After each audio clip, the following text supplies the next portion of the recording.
Kayo po ba lagi na lamang pong walang pera? Or kaya po lagi kami na malas? Ang dami nyo na naging negosyo pero lagi nalulugi.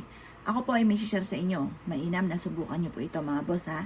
Upang sa ganon, masigit ka na makatrack ng swerte lalo na sa pera. Ngayon po mga bossing ko, ang gagawin nyo lamang, ito yung ating dahon ng laurel. Ngayon, magwi-wish ka mula sa inyo pong puso. Sabihin nyo po dito ang lahat ng gusto po ninyo na maganap sa buhay ninyo. Halimbawa mga bossing ko, sa pamamagitan ng aking sipag at tiyaga at pananalig sa mahal na Panginoon, ay makakamit ko lahat ng aking mga pinapangarap.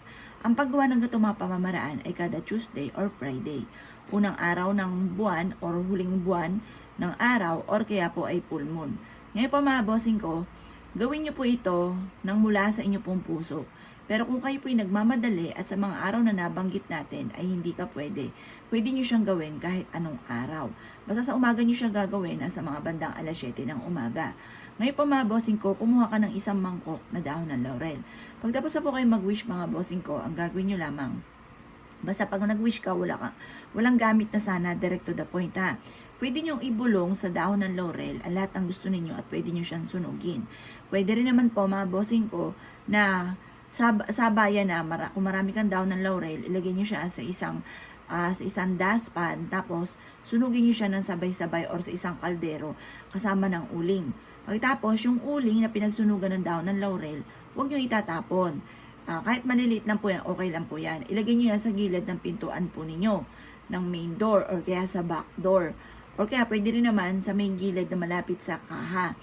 Swerte ang dulot po nun. Ang uling ay humihigop ng negatibong enerhiya. Lalo-lalo na kung may pinagsunugan ka ng dahon ng laurel sa uling. Proven po yan. Ngayon pa mga bossing ko, huwag niyo ito ipagsasabi ha. Kasi alam niyo po ba, hindi lahat ng tao ay natutuwa sa pag-asenso ninyo.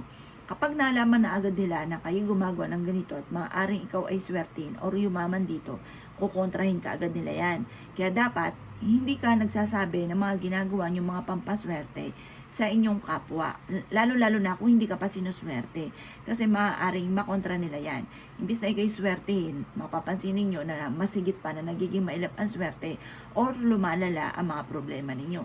Ngayon po, kung gusto nyo makatulong sa kanila, kasi gano'n naman po tayo, gusto natin makatulong ng mga simple mga pamamaraan na ganito, i-share nyo na lang yung ating video kaysa po kayo ay magsasabi pa na gumawa ako ng ganito, ng ganyan. Ngayon po, baka yung tao makakasalamuhan ninyo or nakakwentuhan ninyo, naiinggit pa sa inyo, kontrahin ka agad mga bossing ko na para hindi ka agad ito matupad or kaya totally hindi talaga matutupad yung mga ganun mga bossing. Kaya isikreto nyo na lang.